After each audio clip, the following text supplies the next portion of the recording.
ప్రాముఖ్యంగా చేరవలసిన సంఘానికి నా ప్రోత్సాహకులకు ప్రభుత్వ వందనాలు. ప్రాముఖ్యంగా క్రిస్మస్ శుభాలు. క్రిస్మస్ సీజన్లో ఉన్నాం కనుక క్రిస్మస్ ట్రీ కూడా మనతో పాటు ఉంది. దీనికి స్తోత్రం. పిల్లల చక్కని సమయంలో కొద్దిపాటి సమయాన్ని పరిశుద్ధ గ్రంథం నుంచి విలువైన మాటలు మనం ధ్యానం చేయడానికి మన ప్రయత్నం చేద్దాం. పిల్లల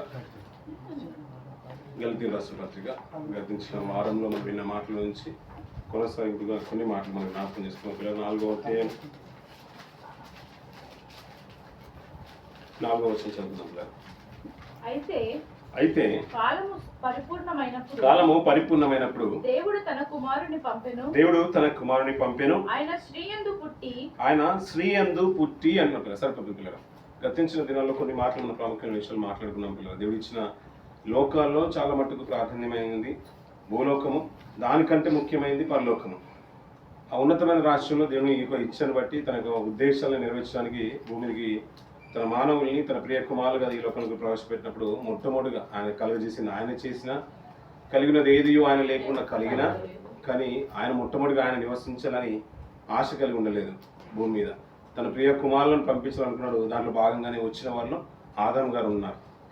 అలాగే ఈ లోకం ఎంత ముఖ్యంగా ఉంటుందో నిత్యత్వంలోకి వెళ్ళడానికి, నిత్యుల కొరకు ఆ ఉన్నత రాజ్యానికి వెళ్ళడానికి కూడా దానికంటూ ఒక ప్రధానమైనది పాత్ర నెమ్మది పొందే స్థలము.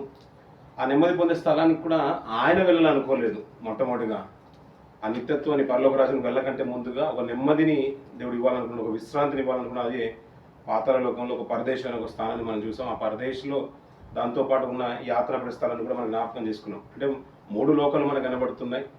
ఆ 3 లోకంలో నుంచి అంటే ప్రథమంగా పరలోకంలో మనం అందరం ఉన్నా అక్కడి నుంచి వచ్చిన వాళ్ళు ఆదం కనబడుతున్నారు. తదనంతరము ఈ జనరేషన్లో మనం కనబడుతున్నాం. మన ముందున్న తరాలు ఉన్నాయి, తర్వాత వచ్చే తరాలు కూడా మనకు కనబడుతున్నాయి. కానీ ప్రథమంగా కాలు మోపిన వాళ్ళ గురించి మాట్లాడుకుంటే ఆదం అన్నాం. ఆ తర్వాత వచ్చిన వాళ్ళు వారి గర్భాన్ని వచ్చిన అవ్వ తర్వాత వచ్చిన వారి గర్భాన్ని వచ్చిన కుమారుడు హేబేలు అంటే మొదటి సంతానం కయీనైనప్పుడు కూడా హేబేలు ఆ నెమ్మది పొందే స్థలాన్ని అంటే ఆ విశ్రాంతిలోకి వెళ్ళినట్టుగా మనం చూస్తూ ఉన్నాం పిల్లలు. అంటే ఎందుకు మా ప్రస్తావన తీసుకొచ్చానంటే 3 లోకాలు ఉన్నాయి. 3 లోకాల్లో ఆయన పరలోకంలో నివసించినప్పటికీ కూడా చేసిన వారికి ఎక్కువగా ఇష్టపడుతూ ఉంటాం. మొట్టమొదటిగా నేను నివసించాలి, నేను అడుగు విడాలి అని అనుకుంటే దేవునికి ఉద్దేశం ఏంటంటే తన పిల్లలు ఉండాలనే ఆలోచన కలిగి ఉన్నాడు. భూమి మీదకి వచ్చిన వారిని మనం జ్ఞాపకం చేసుకున్నాం. అలాగే నెమ్మది పొందే స్థలానికి ఆ పాత్ర లోకంలోకి వెళ్ళిన వారిని కూడా మనం జ్ఞాపకం చేసుకున్నాం. తిరిగి ఎంత ప్రాధాన్యత ఈ లోకంలోకి వస్తున్నప్పుడు ఇవ్వబడుతుందో తిరిగి వెళ్ళిన వారికి కూడా అంతే ప్రాధాన్యత ఇవ్వబడుతుంది పరిశుద్ధ గ్రంథం ప్రకారంగా. అందులో కొనసాగింపుగా కొన్ని మాటలను ప్రస్తావించడానికి నేను ఇష్టపడుతున్నాను పిల్లల. ఇప్పుడు మంచి మాట ఏంటంటే ఆయన స్త్రీ యందు పుట్టి అన్న పిల్లల. ఎవరు ఆయన అంటే పౌలు గారా అంటే మనందరికి తెలిసిన మాట. క్రిస్మస్ దినాల్లో మనం ఎక్కువగా చదువుకున్న మాటలు ఇదొకటి. ప్రభు ఆయన యేసుక్రీస్తు అంట స్త్రీ యందు పుట్టాడంట. మనం ఎవరు ఎందుకు పుడతాం? స్త్రీగానే పుడతాం. అందరికీ తెలుసు కదా, స్త్రీ అందే మనం పుడతాం పిల్లలు. నిజంగా చెప్పాలంటే మనం స్త్రీ యందు పుట్టాం పిల్లలు. మనం పురుషుని అందే పుడతాం. ఒప్పుకున్నా అది సైన్స్ చెప్పి సత్యం అది. అందుకనే దేవుని గురించిన ప్రవచనం ఏంటంటే ఆయన కన్య అయిన మరియ గర్భానే పుట్టాలి. మనం మాత్రము తండ్రి గర్భా నుంచి వచ్చిన వారం. అది మనం చెప్పే మాట కాదు, వాక్యం చెప్పే మాట కూడా. అబ్రాహాము ఇస్సాకును కనెను, ఇస్సాకు యాకోబును కనెను. ఇలా మాట్లాడుకుంటూ మన అందరు కనబడుతుంటారు. అందుకనే బిగినింగ్ నుంచి చెప్తూ యేసుక్రీస్తు జనన విధానం ఎట్లనగా అని చెప్తూ ఉంటాడు. చివరికి వచ్చిన తర్వాత ఆదాము దేవునికి కుమారుడు అంటాడు. అంతే కదండి. అంటే పురుషుల గర్భం నుంచే జనరేషన్ ప్రారంభమవుతుంది. తల్లి గర్భం ఎందుకు వస్తుందంటే మనకు ఒక శరీర ఆకృతిని ధరించుకోవడానికి దేవుడు ఆ శరీరాన్ని మనము ఏర్పాటు చేయడానికి ఒక తల్లి గర్భాన్ని వాడుకుంటున్నట్టుగా మనకు అర్థమవుతుంది. పరిశుద్ధ గ్రంథం కూడా అదే మాట్లాడుతుంది. 10వ అధ్యాయం మాట్లాడు చూద్దాం పిల్లరా. 10వ అధ్యాయం 5వ వచనం. ఏదో క్విజాన్ కూడా చెప్పిన వాళ్ళకు కూడా ఇచ్చేద్దాం బహుమానం. ఏప్రిల్ రాసిన పత్రిక. కాబట్టి ఆయన ఈ లోకమందు ప్రవేశించినప్పుడు ఇలాగ చెప్పుచున్నాడు, బలియు ఆత్మను నీవు కోరలేదు గాని నాకు ఒక శరీరమును అమర్చితివి. సరిపోతుంది పిల్లల. ఆయన ఈ లోకమందు ప్రవేశించినప్పుడు అంటున్నారు పిల్లల. అంటే మనము లోకంలో పుట్టాలనే ఎన్ని మాటలైతే మాట్లాడుకుంటామో ప్రవేశం కూడా అంతే ప్రాధాన్యత ఇవ్వబడింది. ఇంకా చెప్పాలంటే ఆయన ఈ లోకంలోకి వచ్చాడు. అదే ఆ లోకమందు ప్రవేశించినప్పుడు, ఈ లోకమందు ప్రవేశించినప్పుడు ఇలాగ చెప్తున్నాడంట, బలి అర్పణ నువ్వు కోరలేదు కానీ నాకు ఒక శరీరాన్ని అమర్చితివి అంటున్నాడు పిల్లలు. స్త్రీ అంది పుట్టాడంట, కన్య గర్భాన్ని రావాలి కాబట్టి తల్లి అయిన మరియను కన్యకను దేవుడు ఏర్పాటు చేసుకున్నాడు. పురుషుని కూడా లేదు కాబట్టి కన్యక అన్నాం. అందుకని తల్లి గర్భా నుంచి ఆయన శరీర ఆకృతిని ధరించుకొని లోకంలోకి వచ్చాడు. అంతే కదండి, లోకంలోకి వచ్చాడు. ఈ ప్రస్తావన ఎందుకు తీసుకొస్తున్నంటే అందరూ వచ్చారు. ఆదాం గారు వచ్చారు, అవ్వగారు తన శరీరం నుంచి ఎముకల నుంచి చేయబడిన ఆకృతిగా నారిగా పిలువబడింది. తర్వాత కయను గారు, హేబేలి గారు, ఇలా జనరేషన్లన్నీ కూడా వస్తూ ఉన్నాయి, పుట్టుకుని వస్తున్నారు. తర్వాత కాలక్రమేణా ఈ 2025 సంవత్సరాలు మనం కూడా కనబడుతున్నాం. మనం పుట్టింది 1900 సంవత్సరం అనుకోండి, 19 ఇయర్స్లో అనుకోండి, ఆ శతాబ్దంలో అనుకోండి, మనం కూడా కనబడుతున్నాం. కానీ 2000 సంవత్సరాల క్రితం ప్రభు కూడా ఈ లోకంలోకి ప్రవేశించాడంట, వచ్చాడంట. వచ్చినప్పుడు దేవుడు అంట మరియమ్మ గర్భాన పంపించాడంట. ఒక పరిశుద్ధమైన ఆకృతిని ధరించుకోవడానికి ఆత్మకు ఆకృతి రావాలంటే శరీరం కావాలి. అంతే కదండి, అంతేనా? శరీరం మనకు కనిపించాలంటే ఆత్మ మనకు కనిపించదు కాబట్టి శరీర రూపంలోకి రావాలి. కాబట్టి మరియమ్మ గర్భాన కన్య గర్భానే రావాలి కాబట్టి అది ప్రవచన నెరవేర్పు కాబట్టి మరియమ్మ గర్భాన ప్రభు వచ్చినట్టుగా మనకు అర్థమవుతుంది. అది మనకు తెలిసిన సత్యము, వాక్యానుసారంగా నిజమైన వాక్య సత్యము. ఆయన శరీరాన్ని ధరించుకున్నప్పుడు అంట నేను ఎందుకు వచ్చానంటే ఆయన చిత్తాన్ని నెరవేర్చడానికి లోకానికి వచ్చాడంట. అలా వచ్చిన మాటలు కొన్ని ప్రస్తావనిస్తూ పిల్లరా బాగా ప్రాముఖ్యమైన విషయం ఏంటంటే ఆయన వచ్చాడు, ఈ లోకానికి వచ్చాడని మాట మాట్లాడుతూ ఎందుకు మరియా గర్భానికి ఎందుకు వెళ్ళానంటే శరీరాన్ని దేవుడు నాకు ఇచ్చాడు కాబట్టి నేను మరియా గర్భానిలోకి నేను వెళ్ళాననే మాటలు వాక్య ప్రకారంగా మనకు అర్థమవుతున్న మాటలు. మరి అంతకు ముందు ఆయన ఉన్నాడు కదా. యోహాను గారు గతించిన మాటలు మనం విన్నాం, గత వారంలో కూడా మనం జ్ఞాపకం చేసుకున్నాం. మొదటి అధ్యాయం యోహాను సువార్త మొదటి కొన్ని మాటలు చదవండి పిల్లలు. ఆదియందు వాక్యము ఉండెను, వాక్యము దేవుని యొద్ద ఉండెను, వాక్యము దేవుడై ఉండెను. సరిపోతుంది పిల్లలు, అది చూడండి పిల్లలు. ఆది అందు ఏముందంట? వాక్యం ఉండెను, వాక్యము దేవుని యొద్ద ఉండెను, వాక్యమే దేవుడై ఉండెనంట. అవునంటారా కదా? ఆ పట్టాల వర్షం కూడా మళ్ళీ చదవండి పిల్లలు. ఆ వాక్యము శరీరధారి అయి కృపాసత్య సంపూర్ణిగా అంటే ఎవరు? క్రీస్తు మన ప్రభువైన యేసు వారు. అంటే ఆదిలో కూడా ఉన్నాడు ఆయన. కాలము పరిపూర్ణమైనప్పుడు తండ్రి ఏమనుకున్నాడు, తన కుమారుని పంపించే టైం అయింది అనుకున్నాడు, ఆసన్నమైంది అనుకున్నాడు. అందుకని స్త్రీ గర్భాన ఆయన పుట్టాడు అని అంటున్నాడు. అంతేకాకుండా ఇంకో మంచి మాట మనకు అర్థమయ్యే మాట ఏంటంటే ఈ లోకంలోకి ఆయన వచ్చాడు. రావడానికి ఒక ఆకృతి కావాలి కాబట్టి మరియా గర్భాన ఆయన ఈ లోకంలోకి వచ్చాడు పిల్లలు. మనం అప్పుడప్పుడు జనరేషన్లో మనం చూస్తుంటాం పిల్లలు. నాకు అనిపించింది అంటే ఎక్కువ ఆలోచిస్తూ ఉంటే ఇప్పుడు బాగా అవగాహన ఉన్న తల్లిదండ్రులు కానీ పెద్దలు మనం చూస్తున్నాం అనుకోండి, పిల్లలు ఏదైనా చిన్న పని చేస్తున్నప్పుడు వాళ్ళు కొద్దిగా ఏదైనా భారం ఉందంటే ఒక పాత్ర పట్టుకుని వేడి పాత్ర పట్టుకున్నాను అనుకోండి, తల్లి పట్టుకున్నా కానీ తండ్రి పట్టుకున్నా కానీ వాళ్ళ ఫాదర్ మమ్మీ డాడీ పట్టుకున్నప్పుడు కొద్ది వేడిగా అనిపించింది అనుకోండి, మమ్మీ అది వేడిగా ఉంది అని అన్నారు అనుకోండి, చిన్నోడి కాబట్టి నీకు వేడిగా ఉంటుందిరా నాకు పర్లేదు అని మన అలవాట్లు మాట్లాడుతుంటాం. అదే పిల్లలు పట్టుకున్నారు అనుకోండి, వేడిగా ఉంటుందా? అంటే ఇప్పుడు కొన్ని ఏదైనా పెయిన్ ఉంది, వర్క్కి వెళ్ళి వస్తున్నారు, ఏదో వెయిట్ లిఫ్ట్ చేస్తున్నారు, ఏదో చేస్తున్నారు, ఆ భారము ఆ ఒత్తిడి ఉంటుందని ఎవరికి తెలుసు? పెద్దలకి తెలుసు. మన పని చేసుకుని మన అందరికీ తెలుసు, తల్లిదండ్రులు అందరికీ తెలుసు, అందరికీ తెలుసు అన్నమాట. అది తెలిసి కూడా మనం లేవడుతున్నట్టు ఒక భారము మన మీద ఉంది కాబట్టి మనం చేస్తున్నాం. అదే కదా. ఇప్పుడు సాక్షాత్తు ప్రభువైన యేసు గురించి మాట్లాడుతూ ఉంటే ఆయన ముందు నుంచి ఉన్నవాడు, ఆయన వచ్చిందంట ఆది నుంచి ఉన్నవాడు, కాలం పరిపూర్ణమైనప్పుడు దేవుడు పంపిస్తే ఆయన వచ్చాడు. వచ్చిన ఆయనకంట బాల్యం నుంచి ఆయన ఏంటో తెలుసు, లేఖన ప్రకారమే ఆయన వచ్చాడంట. చివరికి నేను ఎలా ముగించాలో కూడా తెలుసు. ఈ జనరేషన్లో ఏ వీడియోలు చూస్తూ ఉంటే చిన్న పిల్లలే మాట్లాడినట్టుగా మనకు కొన్ని వీడియోస్ వస్తున్నాయి. అవును కదండి. కానీ అది ఇంకా కొద్దిగా లోతుగా ఆలోచిస్తే నాకు అర్థమైన మాట ఏంటంటే బహుశా ప్రభువు కూడా అలాగే ఉండవచ్చు. ఎందుకంటే అతనికి అన్నీ తెలుసు, మేధాశక్తి తెలుసు. బహుశా అతను ఏడవని కూడా ఏడవలేడేమో. బహుశా తల్లిదండ్రులని ఇంకా ఇబ్బంది కూడా పెట్టున్నాడు. ఆయనకి ఇది కావాలని కూడా తల్లిదండ్రులను ఏ రోజు ఏడిపించిన వ్యక్తి కాదేమో బహుశా. ఎందుకంటే అతను వచ్చిన పర్పస్ ఏంటో అతనికి బాగా తెలుసు. బాల్యం నుంచి అతను జ్ఞాని. ఎందుకంటే శాస్త్రుల మధ్య ఉండి వారిని ప్రశ్నలు అడుగుచుండే మాట మనం చదువుతూ ఉంటాం. అంటే ఇంకా ఎంత మేధాశక్తి అతనికి ఉండాలి. ఒక మనిషిని, తల్లిదండ్రుల్ని, పరిస్థితుల్ని, అంటే పెద్దల్ని, ధర్మశాస్త్రాన్ని అంత అవగాహన కలిగి ఉన్న వ్యక్తి ఈ బాల్యం నుంచి అతను ఎదుగుదల ఎలా ఉంటుంది, గ్రోత్ ఇంకా అద్భుతంగా ఉండగా. అంటే ఈ జనరేషన్ కంటే ముందు, ఏ జనరేషన్ కంటే ముందే అతను అన్ని చేసి చూపించినట్టుగా అర్థమవుతుంది. అలా అనిపించింది పిల్లలు. నిజమే కదా. ఆలోచిస్తుంటే అబ్బా ఇప్పుడు అనుకుంటున్నాం అది ఇలా జరిగితే బాగుండే. చిన్న పిల్లలు ఇప్పుడు 3వ తరగతిలోనే, లేక థర్డ్ గ్రేడ్లో, 4th గ్రేడ్లో, లేకుంటే ఓ 3 years వచ్చే వరకు ఆది ఖండం నుంచి చివరి వరకు ఏ ప్రశ్న అడిగినా చెప్తున్నారంటే ఇంకా ఆయన ఇంకెంత నాలెడ్జ్ పరై ఉండడు. ఇంకా విజ్డమ్ అంతా కూడా అతని మైండ్లోనే ఉంది కాబట్టి ఇంకా అతనికి లోటు అంటే ఏది ఉండదు. బహుశా అతను చూసే ఇప్పుడు మనం నెక్స్ట్ జనరేషన్లో మనం నేర్పించాలి పిల్లలకి. అలాగే ఉండుండొచ్చు అనిపించింది నాకు. నిజమే కదా పిల్లలు. అలాంటి ఆయన వారి గర్భాన్ని వచ్చిన తర్వాత మాట్లాడుతున్న మాట ఏంటంటే వాక్యము శరీరధారిగా ఈ లోకంకి వచ్చిందంట. ఇప్పుడు వాక్యము శరీరధారిగా అంటే ఇదే కదా వాక్యం అంటే? ఏమంటే ఇదేనండి? కొన్ని విషయాలు నేను జ్ఞాపకం చేస్తాను. ఇదే కదండి మన వాక్యం అంటే. అంటే ఇందులో కొన్ని మంచి విషయాలు రాయబడ్డాయి, మనకు దుష్టాంతాలుగా ఉండడానికి కొన్ని చెడు విషయాలు కూడా రాయబడ్డాయి. ఇప్పుడు మన గొలియాతు ఇజ్రాయేల్ను దూషించిన మాటలు కూడా రాయబడ్డాయి. అదే ఇజ్రాయేలుడు అయిన దావీదు గారు ఆ గొలియాతును దూషించిన మాటలు కూడా రాయబడ్డాయి.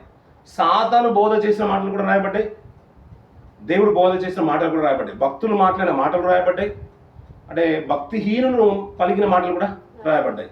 భక్తిహీనులు మోసపం చేసిన వారు ప్రభుని అప్పగింపడిన ఇస్కరియోతు మాటలు కూడా ఇందులో లిఖింపబడ్డాయి. ఎందుకున్నాయంటే కొన్ని పాత నిబంధనల గురించి మాట్లాడుతూ ఇవన్నీ కూడా మనకు దుష్టాంతాలుగా ఉన్నాయంట. అవునంటారు కాదండి పిల్లలు? కొన్ని ప్రవచనాలు ఉన్నాయి, కొన్ని వాగ్దానాలు ఉన్నాయి, కొన్ని నెరవేర్పులు ఉన్నాయి, కొన్ని సూచనలు ఉన్నాయి, అద్భుతాలు ఉన్నాయి, కొన్ని ప్రార్థనలు ఉన్నాయి, కొన్ని భక్తి జీవితాలు కూడా ఇందులో రాయబడ్డాయి. దేవుడు వాక్యమై ఉండెను, ఆ వాక్యమే కృపాసక్తి సంపూర్ణంగా మన మధ్యకు నివసించిన అన్నాడు. ఎలా నివసించిందంటే, ఎలా నివసించిందో కాలం పరిపూర్ణప్పుడు క్రీస్తు అన్నాడు. కొన్ని పేర్లు, చాలా పేర్లు మనకు కనబడుతుంది ప్రభు యేసు వారి గురించి. ప్రకటన గ్రంథంలో ఒక మాట కూడా చూసుకుని ముందుకు వెళ్దాం పిల్లలు. 19వ అధ్యాయం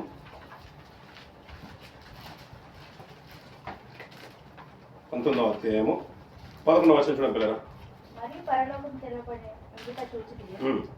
అప్పుడు ఇదిగో తెల్లని గుర్రం ఒకటి కనబడెను. దాని మీద కూర్చుని ఉన్నవాడు నమ్మకమైన వాడు. ఎవరంట తెల్లని గుర్రం మీద కూర్చున్నవాడు? అలా తెల్లని గుర్రాన్ని చూసినప్పుడు కూడా వేరే వాడు కూడా కూర్చున్నవాడు ఉన్నాడు. కానీ నిజమైన తెల్లని గుర్రం ఎక్కినవాడు మన ప్రభువైన యేసుక్రీస్తు. అతనికి కలిగిన కొన్ని పేర్లలో మరొక పేరును ప్రస్తావిస్తున్నాడు. నమ్మకమైన వాడును, సత్యవంతుడును అను ఆయనకున్న పేర్లలో ఇదొక పేరు చెప్తున్నాడు. అలాగే కిందికి వస్తూ ఉంటే పిల్లలు 13వ వచనం కూడా చూడండి పిల్లలు. రక్తములో ముంచబడిన వస్త్రము ఆయన ధరించుకుని ఉండెను, మరియు దేవుని వాక్యము అను నామము. అంటే ఇప్పుడు మనకు అర్థమవుతుందంటే వాక్యము అనే పేరు కూడా ఏముంది ఆయనకు? ఉంది. అంటే ఇందులో ఉన్న మాటలన్నీ కూడా క్రీస్తై ఉన్నాడనే మాట కాదు అక్కడ. ఆయన పేరు కూడా ఏంటయ్యా అంటే వాక్యము అనే పేరు అతనికి నామకరణం చేయబడింది. ఇప్పుడు అయ్యా నీ పేరేంటి, నేను ఇశ్రాయేలుకి ఏమని చెప్పాలంటే ఏమన్నాడు? నేను ఉన్నవాడను అనువాడనై ఉన్నాను. అంతే కదండి. మన పెద్ద పెద్దలు మాట్లాడుకున్న వాళ్ళు ఎవరయ్యా? ఉన్నోళ్ళు. గొప్పగా మాట్లాడుతూ ఉన్నోడు అను నామం గలవాడు. అలాంటి ఎలాంటి బిరుదులైతే ఉన్నాయో క్రీస్తుకు మన ప్రభు కంట సత్యవంతుడు అనే పేరు ఉందంట. సత్యవంతుడు అను నామము, నీతివంతుడు సత్యవంతుడు అనే నామము పెట్టబడిన వాడు. అందులో ఇంకొక పేరు ఏమంటున్నాడు? దేవుని వాక్యమై ఉన్నాడు. ఆ వాక్యమే మన మధ్యకు వచ్చిందంట. అర్థమవుతుందా? ఎలా వచ్చిందో మనకు తెలుసు. కన్య గర్భానే వచ్చాడు, ఆయన శరీరాన్ని ధరించుకుని వచ్చాడు. అందుకనే మనం పురుషుల పుడుతున్న, అంటే చెప్పాలంటే తండ్రి గర్భాన్ని వచ్చిన. అందుకని మన స్కూల్లో కానీ కొన్ని ప్రాంతాల్లో కానీ కొన్ని సర్టిఫికెట్స్లో కానీ తండ్రి పేరే ప్రస్తావింపబడుతుంది. అంటారా కాదంటారా? కదా పిల్లరా? స్త్రీ గర్భాన్ని వచ్చింది, శరీరాన్ని ఆకృతి ధరించుకొని లోపలికి వస్తున్నాను. కానీ ఆ ప్రవచన నెరవేర్పు కంటే ముందు ఒక మంచి మాట యెషయా గ్రంథంలో ఈ సందర్భానికి, అంటే క్రిస్మస్ సీజన్కి సంబంధించిన మాటలు ఒక మాట చూసుకొని ముందుకెళ్దాం. యెషయా గ్రంథము 6వ అధ్యాయం నుంచి మొదటి నుంచి కొన్ని మాటలు మనం చూద్దాం పిల్లరా.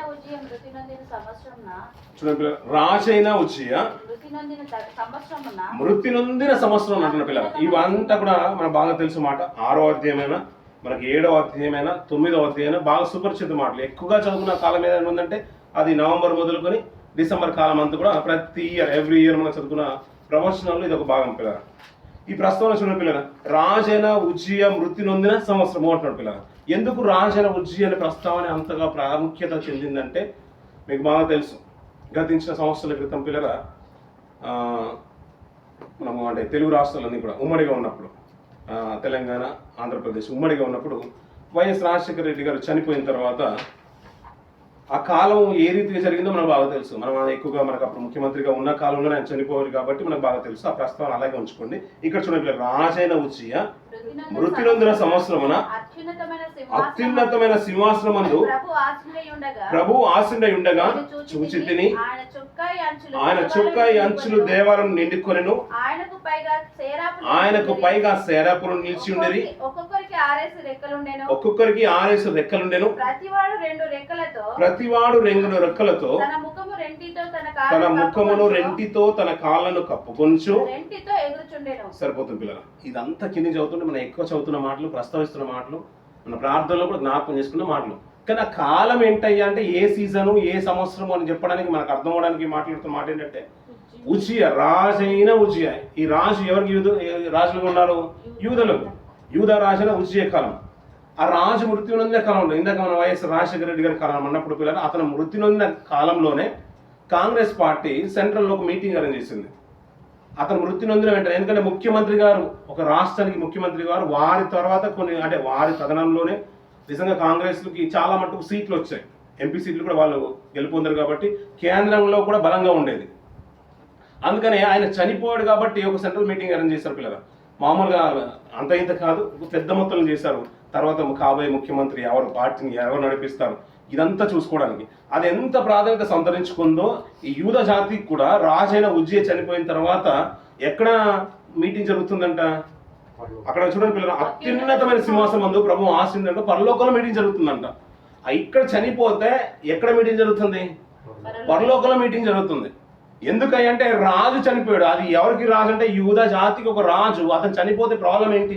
ఇంకా రాజులు లేరా? అతను ముందున్న రాజులు రాలేదా? తర్వాత రాజులు రాలేదంటే చాలా మంది రాజులు వచ్చారు. అంతకుముందు కూడా రాజులు సావాసం అతను రూలింగ్ చేసి వెళ్ళిపోయారు. అలాంటి కాలంలో ఈ ఉజ్జియా కాలంలో ఒక ప్రస్తావన ఎందుకు వస్తుందంటే దీని తర్వాత తీసుకునే నిర్ణయాలు ఒక అద్భుతంగా మార్చబడబోతున్నాయి. ప్రణాళికలు, ప్రవేశపెట్టే నిధులు కానీ, ప్రణాళికలు కానీ, ఇంకా ప్లానింగ్ అంతా కూడా మార్పు చెందబోతుందన్న విషయాన్ని తీసుకురావడానికి ఉజ్జియా కాలాన్ని తీసుకొచ్చాడు. ఇంతకతను అలా ఉన్నప్పుడంట చనిపోయినప్పుడు యెషయా గారు దర్శనం అన్నాడు. అంతే కదండి, ఇది యెషయా గారి దర్శనం చూస్తున్నాడు. ఏ కాలం అంటే ఉజ్జియా గారు చనిపోయిన కాలము, పరలోకంలో సమావేశం జరుగుతుంది. అలా జరుగుతున్న కాలంలో అంట సేరేపులు అంటే మహాదూతలు ప్రభువును స్తుతిస్తున్నాయంట. స్తుతిస్తూ ఉంటే ప్రభు ఏమైనా సంతోషంగా ఉన్నాడు. అప్పుడు మన పల్లెటూరులో కానీ, లేకుంటే ఈ మధ్య నేషనల్ డే కానీ, బయట పెరడ్ జరిగినప్పుడు కానీ, ఆ సెలబ్రేషన్ జరిగినప్పుడు కానీ, ఆ డ్రమ్స్ కానీ, ఇవన్నిటికి కానీ ఒక ఆర్భాటం జరుగుతున్నప్పుడు పిల్లలు మన రూమ్లో ఉన్నా కూడా పక్కనే రోడ్ పక్కన కనుక ఉంటే ఆ సౌండ్స్కి, ఆ పెరడ్స్కి, ఆ విజిల్స్కి, లేకుంటే ఆ సైలెన్స్కి అండ్ ఆ హారన్స్కి, ఇవన్నిటికీ ఒక వైబ్రేషన్ అనేది ఆటోమేటిక్గా మన ఇళ్ళల్లో కూడా వస్తూ ఉంటుంది. అవునంటారు కాదంటారు పిల్లలు? మరి ఇంకా ఇంటి దగ్గర చెప్పుకోవాలంటే ఒక డీజే పెట్టినప్పుడు ఎలాంటి వైబ్రేషన్స్ వస్తూ ఉంటాయి, స్లాబ్ కూడా షేక్ అవుతూ ఉంటుంది. ఇంకా ఇవన్నీ టీ పై మీద ఉన్నాయి కానీ ఇవన్నీ కూడా మనకు ఒక డిఫరెంట్ సౌండ్ వస్తుంది. మనకు అర్థమవుతుంది పక్కన ఏదో పెద్ద ఆర్భాటం జరుగుతుందని. అలాంటి మహాదూతలు ఆర్భాటంతో స్తుతిస్తుంటే గడప కమ్మలు కదిలిపోతున్నాయంట. అలా కడిపోతున్న సందర్భంలో అక్కడ మంచి ప్రస్తావన తీసుకొస్తున్నాడు. చూడండి ఎప్పుడైనా ఆయనకు పైగా శరాపులు నిలిచింది. అమ్మా 5 నుంచి కిందకి చదువుదాం, త్వరగా చదువుకుందాం. నేను అపవిత్రమైన పెదవులు గలవాడను, అపవిత్రమైన పెదవులు గల జనుల మధ్య నివసించువాడను, నేను నశించి తిని రాజును సైన్యములకు అధిపతి యొక్కన యెహోవా నేను కన్నులారా చూచి తిని అనుకుంటున్నాను. ఎవరిని చూస్తున్నాడంట? రాజును సైన్యములకు అధిపతి యెహోవాను కన్నులారా చూచి తిని అనుకున్నానంట. అలా అనుకున్న సందర్భంలో జరుగుతున్న సందర్భం చెప్తున్నా చూడండి పిల్లలు. అప్పుడు ఆ సేరాపులలో ఒకడు తాను బలిపీఠం మీద నుండి కారుతో తీసిన నిప్పును చేత పట్టుకొని నా ఎదురుకి ఎగిరి వచ్చి నా నోటికి దాన్ని తగిలించి నీ పెదవులకు తగిలేను గనక నీ పాపములకు ప్రాయశ్చిత్తమాయెను, నీ దోషం తొలగిపోయేను అని. సరిపోతుంది పిల్లలు. ఆ ప్రస్తావన నేను ఎందుకు తీసుకొస్తున్నానంటే నేను చూడ్డానికి ఆ సామర్థ్యం సరిపోవట్లేదు. ఎప్పుడైతే అది తగిలిందో నేను పరిశుద్ధుడైనను అని ప్రాయశ్చిత్తం అనేది తొలగిపోయింది. జరిగింది, నాకు ప్రాయశ్చిత్తం అనేది జరిగింది, పాపం తొలగిపోయింది. కాబట్టి చూసే ఆస్కారం కానీ, మాట వినే ఆస్కారం కానీ ఇప్పుడు యెషయా గారికి కలిగింది. అప్పుడు జరుగుతున్న మీటింగ్లో దేవుడు మాట్లాడుతున్న మాటలు ఇప్పుడు యెషయా గారు ప్రత్యక్షంగా వింటున్నారు. ఆ విన్న ప్రస్తుతానికి కిందికి చెప్తున్న మాట చూడండి పిల్లగా. అప్పుడు నేను ఎవరిని పంపేదను, ఇప్పుడు వింటిని అన్నాడు. ఎవరు విన్నారు? ఇప్పుడు యెషయా గారు విన్నారు. ఏ కాలంలో విన్నారయ్యా అంటే ఉజ్జియా గారి కాలంలో విన్నారు. ఆ కాలంలో ఉజ్జియా మృతి నొందిన తర్వాత ఒక మీటింగ్ జరిగింది. అది పరలోకంలో జరుగుతుంది. ఆర్భాటంతో, దూతలతోని, మహాసేరపులతోని ఇవన్నీ జరుగుతున్నప్పుడు అక్కడ పలకబడిన మాట అంటే నిజంగా యెషయా గారికి అంత సామర్థ్యం లేదు. కానీ ఆ దూత పెదవులకు తగిలించగానే ఆయన పవిత్రుడయ్యాడు. వినే సామర్థ్యం అతనికి కలిగింది. విన్న మాటలు ఏంటయ్యా అంటే నా నిమిత్తం ఎవడు పోను, ఎవరిని నేను పంపేదను అనే మాట ఇప్పుడు యెషయా గారి చెవిన పడింది. అప్పుడు చూడండి పిల్లగా, నేను చిత్తగించుము నేనున్నాను నన్ను పంపుమనగా. సరిపోతుంది పిల్లగా. ఇప్పుడు యెషయా గారు పలుకుతున్న మాట ఏంటంటే నేనున్నాను అంటున్నాడు. ఎవరి కొరకు ఉన్నాడంట? దేవుని కొరకు ఉన్నాడంట పిల్లగా. తన సమాజం కోసం ఉన్నాడంట పిల్లగా. యెషయా గారు ఉజ్జియా కాలంలో కూడా ఉన్నారు. ఆయన అతని హెచ్చరింపు మాటలు కానీ, ఉజ్జియా కలిగిన రోగం వచ్చినప్పుడు కానీ, యెషయా గారు ఆ వాక్కు తీసుకెళ్ళిపోయినప్పుడు కానీ, తర్వాత వారితో మాట్లాడినప్పుడు కానీ ఈ ప్రస్తావన అంతా కూడా యెషయా గారి కాలంలో జరుగుతుంది. అలా జరుగుతున్న కాలం అంతా కూడా ప్రత్యక్షం చూస్తున్నాడు. తమ ప్రజలు మారట్లేదు, తీరు మారట్లేదు. రాజు ఎవరు చనిపోయాడంటే తన ప్రజలకు రాజు చనిపోయాడు. ఆ రాజు చనిపోయిన సందర్భంలో అత్యున్నతమ సింహాసనంలో పరలోకంలో ఆ జరుగుతున్న మాటలు, ఆ సమావేశం అంతా కూడా విన్న ఆయన, నేను నీ పక్షాన వెళ్తాను తండ్రి అని దేవునికి చెప్తున్నాడు. పిల్లలు నిజంగా చెప్పాలంటే నిజంగా నీతో అయ్యేది కాదు, ఇంకా చెప్పాలంటే ఉజ్జియతో కూడా అయ్యేది కాదు. ఇది ఉజ్జియ గారి కాలం పిల్లల ఈ ప్రస్తావన ఎందుకు తీసుకొస్తున్నాడు అంటే, ఈ ప్రవచనము యెషయా గారి కాలంలోనే ఎందుకు వచ్చింది, ఆ మాటలు ఇంకా కొద్దిగా మనం ఆలోచిస్తుంటే ఉజ్జియ గారి స్థితిగతులు మనం ఆలోచిస్తే పిల్లల దినవృత్తాంతాల గ్రంథము 2వ దినవృత్తాంతము 26వ అధ్యాయము కొన్ని మాటలు మనం చూసుకొని ఇక్కడ మళ్ళీ వచ్చిద్దాం పిల్లల. 26వ అధ్యాయము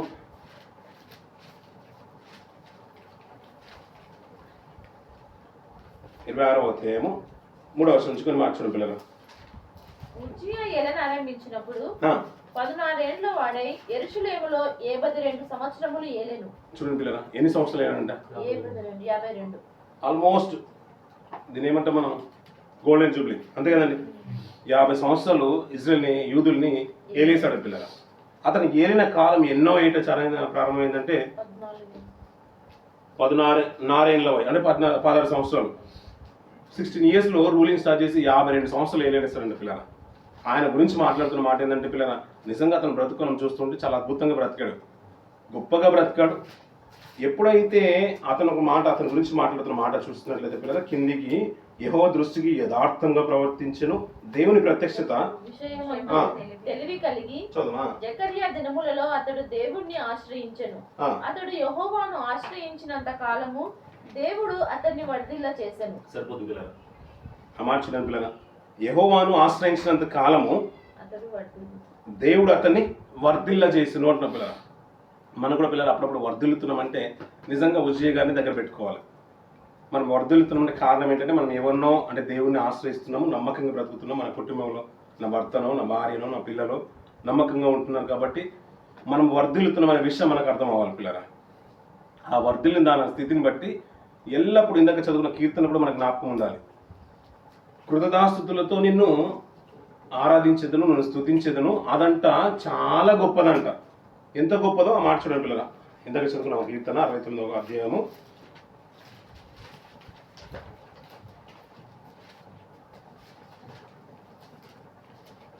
69వ అధ్యాయము అదే కదా చదువుకున్నది మనం. కీర్తనలతో నేను దేవుని నామమును స్తుతించెదను, కృతజ్ఞతాస్తుతులతో నేను ఆయనను గణపరచెదను. ఎద్దు కంటెను, చూడండి పిల్లలు ఎంత గొప్పదో చెప్తున్నాడు. ఎద్దు కంటెను, కొమ్ములను డెక్కలు గల కోడె కంటెను, అది యెహోవాకు ప్రీతికరము. ఏది అంట? కీర్తనలతో నేను దేవుని నామమును స్తుతించేదే విషయము, కృతజ్ఞతాస్తుతులతో నేను గణపరిచే విషయం అంట. కృతజ్ఞత ఎప్పుడు ఉంటుంది? కలిగిన మేలును బట్టి ఒక హృదయంగా హార్ట్ఫుల్గా మనకు వచ్చే ప్రేరణ ఉంటుంది చూసారా పిల్లలు. ఆ కృతజ్ఞత అంట ఎద్దు కంటేను, క్రొవ్విన ఎద్దు మనకి ఎంత శ్రేష్టమో బాగా తెలుసు, దానికంటే గొప్పదంట. ఇంకా మాట్లాడితే ఏమంటాడు? కొమ్ములను డెక్కలు గల కోడె కంటేను అది ప్రీతికరం అంట పిల్లరా. ఇలా కృతజ్ఞత ఆయన 52 సంవత్సరాల్లో పిల్లరా చాలా తక్కువగా చూపించేశాడు. బాగా వర్ధిల్లాడంట. యెహోవాను ఆశ్రయించుతున్నంత కాలము దేవుడు అతన్ని వర్ధిల్ల చేశాడంట పిల్లరా. కానీ వర్ధిల్లుతున్న కాలంలో కృతజ్ఞతను మర్చిపోయాడు పిల్లరా. మర్చిపోయి సేవకులు చేయాల్సింది యాజకులే చేయాల్సింది, సేవకులు చేయాల్సింది ఇతని ధూప ద్రవ్యాలు వేయడానికి దేవుని మందిరంలోకి వెళ్ళిపోతాడు. సేవకులు అంటారు ఇది నువ్వు చేయాల్సింది కాదు, రాజు చేయాల్సింది కాదు, సేవకులు చేయాల్సింది. మా పని మమ్మల్ని చేయనివ్వండి, మీ పని మీరు చేయండి రాజా అంటే మాట వినలేదు పిల్లరా. ఎప్పుడైతే మాట వినక కృతజ్ఞత భావాన్ని మర్చిపోయాడో అతని కుష్టు నుదుటి మీద వచ్చేసింది పిల్లరా. వచ్చిన ప్రత్యక్షణ ఆ సందర్భంలో అతనికి అర్థమైపోయింది, దేవుడు నన్ను మొత్తేస్తాడనే విషయం అర్థమైపోయింది పిల్లరా. మొత్తిన వెంటనే అతనికి అర్థమైపోయి వెంటనే అంటున్నాడు, పశ్చాత్తాపని కూడా పర్లేదు పిల్లరా, పశ్చాత్తాపని కూడా పర్లేదు. అతను కొంతకాలానికి చనిపోయాడు పిల్లరా. చనిపోయిన తర్వాత అతని తర్వాత ఉజ్జియ మరణమైన తర్వాత రాబడిన మాట ఏంటంటే, నేను ఉజ్జియను గొప్పగా చూడాలనుకున్నాను నా ప్రజల కొరకు, ఎందుకంటే అతను ఆయుష్ను అడిగితే నేను ఆయుష్ను కూడా ఇచ్చేసాను. అయినా కూడా అతనికి స్థితిగతులు ఏంటంటే కృతజ్ఞత భావం అతనిలో కనిపించలేదు. ఈ తర్వాత నేను ఒక గొప్ప సమావేశాన్ని ఏర్పాటు చేశాను. యూద ప్రజలకు ఒక వాగ్దానం కావాలి, ఇజ్రాయేల్కి ఒక వాగ్దానం కావాలి.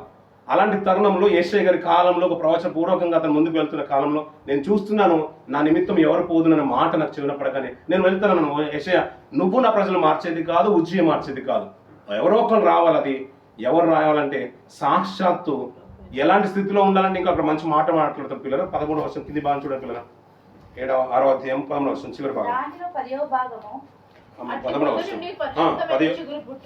10వ భాగం మాత్రం విడవబడిన, అదే 10వ వచనం, దానిలో 10వ భాగం మాత్రము విడవబడినను. ఇప్పుడు మాట మాట్లాడలేదు, పైనుంచి అంతా చదవడానికి మనకు అవకాశం లేదు కాబట్టి చెప్తున్న మాట ఏంటంటే ఇంకా తర్వాత ఏంటంటే స్థితిగతులు మారబోతున్నాయి. యూదా జాతిలో స్థితిగతులు మారబోతున్నాయి, ఇజ్రాయేల్ స్థితిగతులు మారబోతున్నాయి. 10వ భాగం విడవబడుతుందంటే 10 గోత్రాలు చెల్లకు వెళ్ళబోతున్నాయి. కొంత మట్టుకు శేషించి మాత్రమే నాకంటూ శ్రేష్టమైన యెరూషలేములో నిలవబడతారు. తర్వాత పరిస్థితులు మారబోతున్నాయి. నాశనమగును. సింధూర మస్తకి వృక్షములు నరకబడిన తర్వాత అది మిగిలి మొద్దు వలె ఉండును. అట్టి మొద్దు నుండి పరిశుద్ధమైన చిగురు పుట్టునంట పిల్లలు. ఏ మొద్దు నుండి అంట? సింధూర మస్తకి వృక్షము నరకబడిన తర్వాత అది మిగిలిండు మొద్దు నుంచి అంట పిల్లలు. ఆ మస్తకి వృక్షం నరకబడిన తర్వాత మొద్దే ఉంటే చూసాను, దాని నుంచి నేను చిగురు పుట్టిస్తున్నాను. ఏ కాలం అయ్యా అంటే ఉజ్జయ గారు మృతి నొందిన కాలంలో యేషయ్య గారు చూసిన దర్శనాన్ని బట్టి అతను అనుకున్న మాట ఏంటంటే ఇజ్రాయేలుకు ఒక ప్రవచనాన్ని ఇవ్వాలనుకున్నాడు. ఆ తర్వాత వచ్చిన ప్రవచనమే 7వ అధ్యాయం 14వ వచనం. తానే ఒక సూచన మీకు చూపును, గర్భవతి అయి కుమారుని కానీ. సరిపోతుంది పిల్లలు. ఆయన ఎవరో కాదు, మనకు తోడుగా ఉన్న సాక్షాత్తు మన ప్రభువైన యేసుక్రీస్తు వారు. ఆ ప్రవచనానికి పూర్వం గురించి ఆలోచించిన, పాత నిబంధన కాలం మొదలుకొని యేషయ్య గారి కాలం వరకు ఆలోచించిన, యేషయ్య గారి కాలం మొదలుకొని కొత్త నిబంధన కాలము జకరియా ఎలిజబెత్ కాలం వరకు ఆలోచించిన కానీ ప్రతిదీ కూడా ఎలా జరుగుతుందంటే తన ప్రణాళికలో భాగంగానే జరుగుతుంది. ఎవరు వెళ్ళుదురు అంటే యేషయ్య నీ వల్ల వెళ్ళేది కాదు, నీ వల్ల జరిగేది కూడా కానే కాదు, నా ప్రియకుమారుని పంపిస్తాను. ఎలా రాబోతున్నాడంటే మొద్దు నుంచి చిగురు వచ్చినట్టుగా. ఎందుకంటే మీరు విడవబడతారు, అది నాశనమైపోతుంది, అన్ని నాశనమైపోయాయని మాకు ఎక్కడ దిక్కు లేదు అనే స్థితిలోకి మీరు వెళ్ళిపోయిన తర్వాత ఆ మొద్దు నుంచి నేను చిగురు పుట్టిస్తాను. అది రాజుల కుటుంబంలో నుంచి వస్తుందని, రాజు గర్భం నుంచి వస్తుందని మాత్రం మీరు ఆలోచించవద్దు. ఎక్కడి నుంచి రాబోతుందని కన్యక గర్భానే వస్తుందంట. అది కాలము పరిపూర్ణప్పుడు కొత్త నిబంధన కాలం మనం చూస్తున్నాం. ఇంకా ఎవరు చెప్పారంటే ఆ మాట, మంచి మాట ఏమంటారంటే తండ్రియు ఆయన ఆత్మయు నన్ను పంపెను అంటాడు. 48వ అధ్యాయంలో మనం చూస్తుంటే యెషయా గ్రంథంలో. ఇంకా మాట్లాడుతూ యోహాను సువార్త 7వ అధ్యాయంలో ఒక మాట తీయని పిల్లలు, అక్కడ కూడా మంచి మాట మాట్లాడుతుంటాడు. 7వ అధ్యాయంలో నన్ను పంపెను అనే మాట ప్రస్తావన తీసుకొస్తూ ఉంటాడు. నేను వచ్చి తిని ఆయన దగ్గర నుంచి అన్నమాట. 7వ అధ్యాయం యోహాను సువార్త. నేను ఆయన యొద్ద నుండి వచ్చి తిని అక్కడ ఎవరి దగ్గర నుంచి వచ్చారంట? ఎవరి దగ్గర నుంచి వచ్చారంట? తండ్రి దగ్గర నుంచి వచ్చారంట పిల్లలు. ఆయన రావడానికి ఎన్ని ప్రణాళికలు ఉన్నాయంటే అన్ని ప్రణాళికలు నెరవేర్పు వస్తున్నాడు. ఆ ప్రవచన నెరవేర్పులో భాగంగానే కన్యగర్భానే వచ్చాడు. స్త్రీ అందు పుట్టి ఈ లోకానికి వచ్చాడు. శరీరాకృతిని ధరించుకొని ఈ లోకానికి వచ్చాడు. అది ఎప్పుడు జరిగిందంట? కాలము పరిపూర్ణప్పుడు, అంటే ధర్మశాస్త్రము విడువబడుతున్న కాలము. నిజంగా చెప్పాలంటే అది నెరవేరుస్తూ ప్రవచనాలు నెరవేర్పు జరుగుతూ అది పాత నిబంధన కాలానికి ముగింపు పలుకుతూ స్వస్తి పలుకుతూ కొత్త నిబంధన కాలము పరిపూర్ణప్పుడు ఆ శతాబ్దం కాలంలో ఆ మొదటి 3 సంవత్సరాల కాలంలో ఆయన ఈ లోకానికి వచ్చిన సందర్భానికి జ్ఞాపకం చేస్తున్నాడు పిల్లల.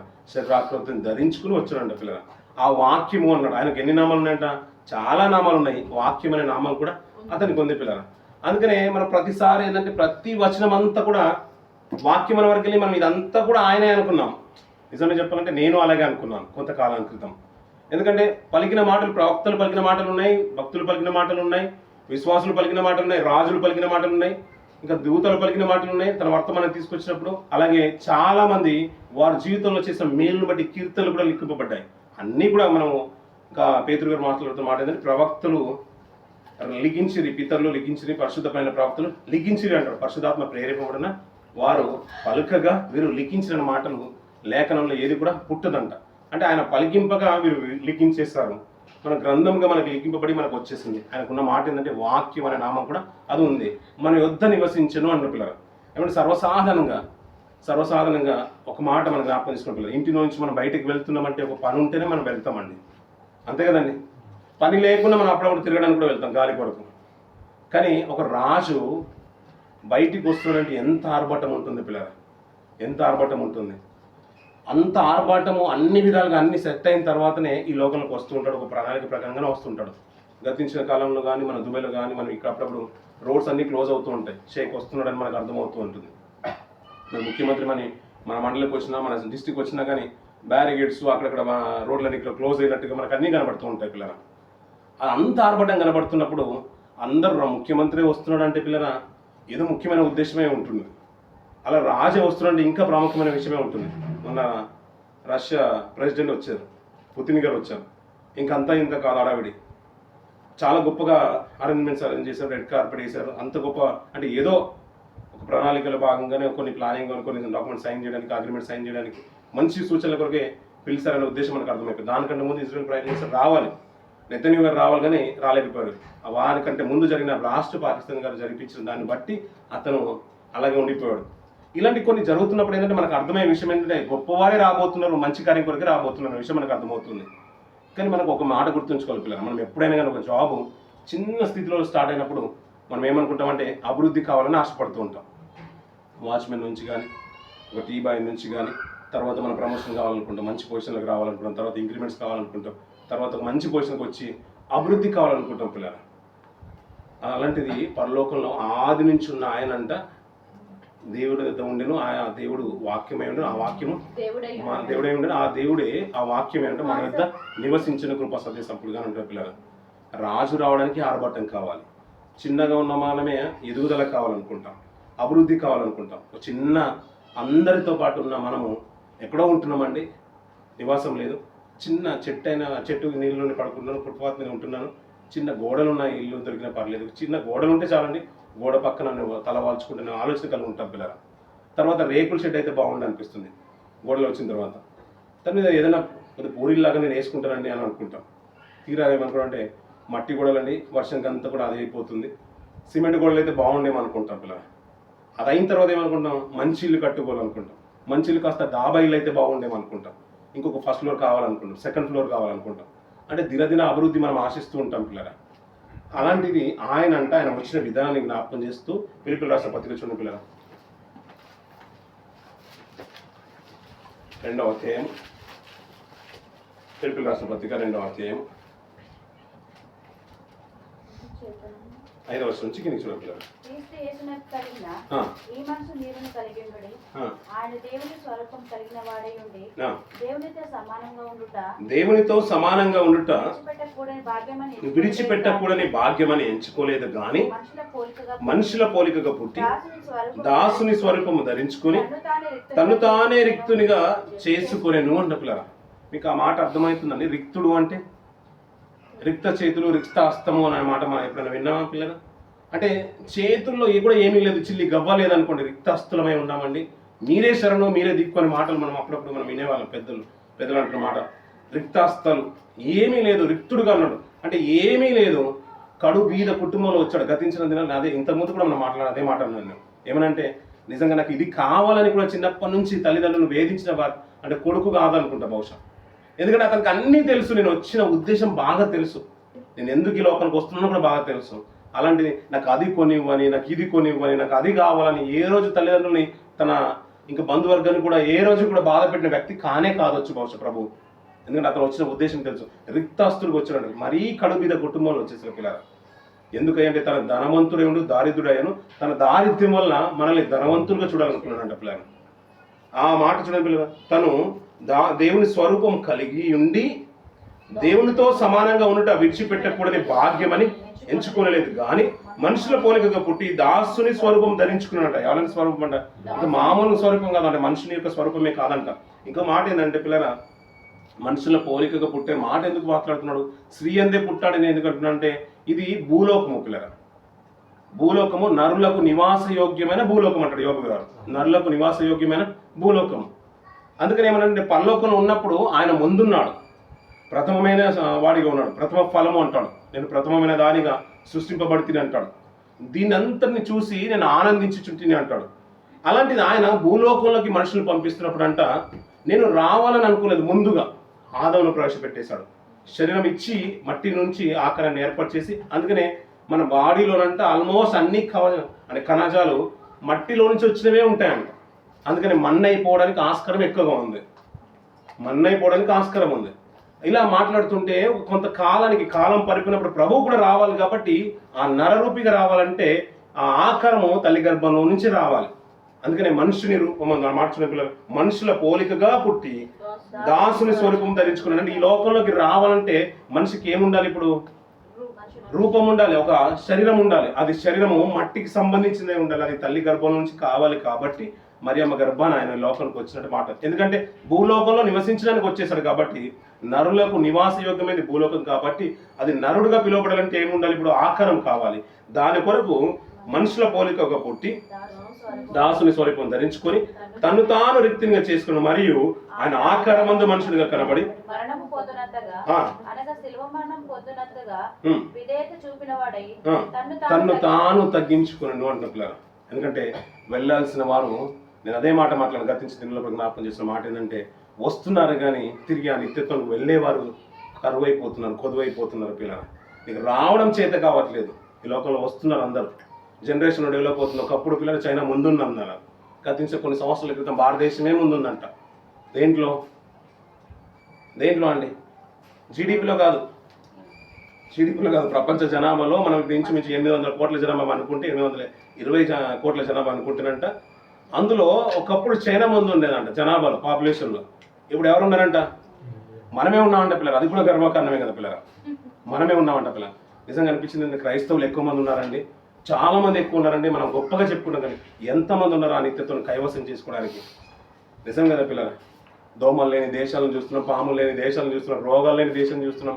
నేను చనిపోకుండా బ్రతకడానికి ఎన్నో కావాలని మనుషులు ఏదో రకమైన వింత వింత ప్రయోగాలు చేస్తున్నారు. మరి దేవునితో పాటు ఉండాలని, పాపం అంటకుండా బ్రతకాలని, నిత్యత్వం కైవసం చేసుకోవాలని ఆ లోకం నుంచి వచ్చేసింది కాబట్టి ఆ లోకమే వెళ్ళాలని ఎంతమంది ఆశపడుతున్నారు పిల్లలు. రావడం చేత కావట్లేదు కాబట్టి ఆయన తిరిగి శరీరాన్ని ధారించుకొని ఈ లోకానికి వచ్చేసాడు. నాతో పాటు నా పిల్లల్ని నేను తీసుకొని వెళ్ళాలనుకున్నాడు పిల్లలు. తన ప్రియమైన తండ్రి యొక్క సావాసాన్ని, తన యొక్క ప్రియమైన పిల్లల్ని తండ్రితో పాటు ఉంచాలని ఆశ కలిగి ఉన్నాడు. అందుకని శరీర ఆకృతి ధరించుకొని మట్టి వాసన అంటకుండా కూడా బ్రతికి, ఈ లోకంలో పాపం అంటకుండా బ్రతికి మనకంటే ముందున్నాడు. అతను యోగ్యుడిగా నిలబడ్డాడు. ఆ లోకానికి, ఈ లోకానికి వచ్చిన విధానాన్ని కూడా జ్ఞాపకం చేసుకుంటూ మనుషుని పోలికగా పుట్టేశాడంట, రిక్తుడిగా వచ్చేసాడంట. కానీ అలా నేను రిక్తుడిగా వదిలిపెట్టాడు. నేను వాక్యమైన ఒక శ్రేష్టమైన పాలతో పెంచుతున్నాడు, బలాన్ని చేకూరుస్తున్నాడు, ప్రతి ఈవిని అనుగ్రహిస్తున్నాడు. ఏమంటే నీకు బలమే కావాలంటే బలం ఇస్తానన్నాడు, ఆరోగ్యమే కావాలన్నా ఆరోగ్యం ఇస్తానన్నాడు, స్వస్థతే కావాలన్నా స్వస్థతని ఇస్తానన్నాడు. ఇవన్నిటి కాదయ్యా, నీకు నేను ప్రియ కుమారుణ్ణి ఇచ్చేసాను, చిన్న ఐశ్వర్యమే కానీ, ఆరోగ్యమే కానీ, ధనమే కానీ, బలమే కానీ నేను ఇవ్వలేనా? తన ప్రియ కుమారుణ్ణి నేను ఇచ్చిన ఆయన అంట మిగతా వాటిని మనకి ఇవ్వలేడా అంటున్నాడు పిల్లలు. ఆయన ఈ లోకంలోకి వచ్చాడంట. వచ్చిన దాన్ని ఏమన్నా మొదటి రాకడన్నాం పిల్లలు, వచ్చిన దాన్ని మనం మొదటి రాకడన్నాం. మళ్ళీ రాబోతున్నట్టు దాన్ని ఏమన్నా మనం రెండవ రాకడన్నాం పిల్లలు. అందుకని నీకు వెళ్ళడానికి మార్గం కనుక దొరకదేమో, నీకు రూట్ కనుక నీకు రాదేమో, నీకు తెలియదేమో, బహుశా గూగుల్ మ్యాప్ కూడా నేను అక్కడికి చేర్చలేదేమో. నేను వస్తాను, నేనే మార్గం అన్నాడు. ఆ మార్గం కూడా నేను నడిపించడానికి 2000 సంవత్సరాల క్రితం ఈ లోకంలో శరీరం దాల్చుకొని రిక్తుడిగా ఈ లోకానికి వచ్చేసాడు. కానీ నేను బలవంతుడు ఈ లోకంలో నిలబెట్టాలని ఆశపడుతున్నాడు, తండ్రితో పాటు ఉండాలని ఆశపడుతున్నాడు పిల్లలు. బహుశా ఒక లేక ఈ లోకంలో నెమ్మదిగా బ్రతికినా, నువ్వు నాటి నీతిగా బ్రతికినా, అనీతిమంతుడిగా బ్రతికినా ఆ పాత్రలోకి నువ్వు వెళ్ళిపోతున్నావు. అక్కడ 2 భాగాలు ఉన్నాయి. అక్కడ ఉన్నవాడిని సైతం, నీతిమంతులందరినీ కూడా, మనవాడిని, ఒకవేళ నువ్వు నీతిగా బ్రతకాలని ఆశ కలిగి ఇచ్చగలిగి ఈ లోకంలో దినాలు వెళ్ళబోస్తే మిమ్మల్ని మనల్ని నెమ్మది పొందే స్థలంలో ఉన్నవారు అందరినీ, మనకంటే ముందు కాలం చేసిన వారిని, నీతిమంతులందరినీ ఇక్కడ వీరందరినీ కూడా కలిపి అంట తనతో పాటు నిత్యత్వంగా నడిపిస్తారంట పిల్లలు. వెళ్ళడం చేత కాక మనం ఈ లోకంలో ఆగిపోతున్నాం పిల్లలు. కాలగర్భంలో కలిసిపోయిన వారు చాలా మంది ఉన్నారు. వారందరినీ నడిపించడానికి తానే సాక్షాత్తు తానే శరీరం దాల్చుకుని ఈ లోకంలోకి అడుగుపెట్టాడు. కాలం పరిపూర్ణ కాలం, అందుకని అది మధ్యకాలం అన్నాడు. ముందున్న కాలం చూసినా, తర్వాత కాలం చూసినా, క్రీస్తు శకానికి క్రీస్తు పూర్వానికి మధ్యలో ఆయన వచ్చినా, అతనితోనే కాలం సూచింపబడిన తర్వాత జనరేషన్లేవి, ముందున్న జనరేషన్ అందరినీ కూడా తీసుకొని తండ్రితో పాటు సమాధానపరచాలనుకున్నాడు పిల్లలు. మనం తీసుకొని వెళ్ళడానికి ఆయన ఇష్టపడుతున్నాడు. ఆయనతో వెళ్ళడానికి ఎంతమంది ఇష్టపడుతున్నారు? అందుకని క్రిస్మస్ దినాల్లో ప్రత్యేకమైన పుట్టుకొని మనం జ్ఞాపకం చేసుకున్నాం కదా. ఆయన ఈ లోకానికి మొట్టమొదటి రాకడగా వచ్చాడు. రెండవ రాకలు ఆయనతో పాటు ఉండేవారిలో ఈ క్రిస్మస్ దినాల్లో మనం చక్కగా ఆచరిద్దాం పిల్లలు. భక్తి కలిగి బ్రతుకుదాం. ఆయన వెళ్తే అంటే విశ్వాసం కూడా ఎలా ఉండాలంటే, కాలం కన్ను మూస్తే ప్రభుతో పాటు నేను ఉండాలి, బ్రతుకుతే అలా బ్రతకాలి. లేదంటే వాళ్ళ లోకంలో కలిసిపోయినా పర్లేదు, కానీ ఆయనకి ఆ దుఃఖాన్ని, వేదన మాత్రం మనం మిగిల్చొద్దు పిల్లలు. ఆయన పంపించేసి పరలోకంలో తనతో పాటు తన దేవునితో సమానంగా ఉండే భాగ్యం అతనికి ఉందంట పిల్లలు. దేవుడు అని పిలువబడ్డాడంట. ఆయన దేవుడై ఉండెను, వాక్యము దేవుడై ఉండెను అంటున్న పిల్లలు. ఆ దేవుడు అంట ఒక మనుష్య రూపం దాల్చుకొని ఈ లోకంలోకి వచ్చేదంట. కడు బీద కుటుంబంలో ఉన్నాడంట పిల్లలు. మళ్ళీ మిడిల్ క్లాస్ ఫ్యామిలీ కూడా కాదంట పిల్లలు. రిక్తులైన ఓ కుటుంబంలోకి వచ్చేసారు పిల్లలు. ఎందుకంటే బహుశా గొప్ప గొప్ప ఇండ్లలో ఉంటే అందరూ అతని దగ్గరికి వెళ్ళలేరేమో. మనం కూడా అదే అనుకుంటాం కదా, ప్యాలెస్కి మనం వెళ్ళలేమేమో, యాక్సెస్ అందరూ కూడా అందరికి ఉండదు. గేట్ పాస్ ఉంటేనే వెళ్ళే మనకు కొన్ని ప్రోగ్రామ్స్ మనం చూస్తున్నాం పిల్లలు. అలాంటిది అతని దగ్గరికి మనం వెళ్ళకుండా ఉంటామేమో అని బహుశా అలాంటి కడుబీద కుటుంబంలో ఆయన వచ్చేస్తాడు పిల్లలు. అందరిని ఆకర్షించడానికి పిల్లలు. ఇక్కడ ఆయన ఒక పరమార్థాన్ని గుర్తిరిగి ఆయన కాలు మోపడానికి మొట్టమొదటిగా రావాలనుకోలే పిల్లలు. భూములందరూ కూడా వెళ్ళాల్సిన మార్గమే చెరిపేసుకున్న తర్వాత తిరిగి ఆ నిత్యత్వం నిలబెట్టడానికి సాక్షాత్ తానే మార్గం వేసి లోపలికి వచ్చేసాడు. తిరిగి ఆయనతో పాటు ఉండడానికి మనం సిద్ధపడదాం. మన ఆత్మీయతను చక్కగా కట్టుకుందాం. ఈ కొద్ది మాటలు మన ఆత్మీయతనికి ఎంతో దోహదపడాలని కోరుకుంటూ ఈ మాటలు ముగిస్తున్నాం. దేవుడి మాటలు దీవించి ఆశ్రయించడం కాక.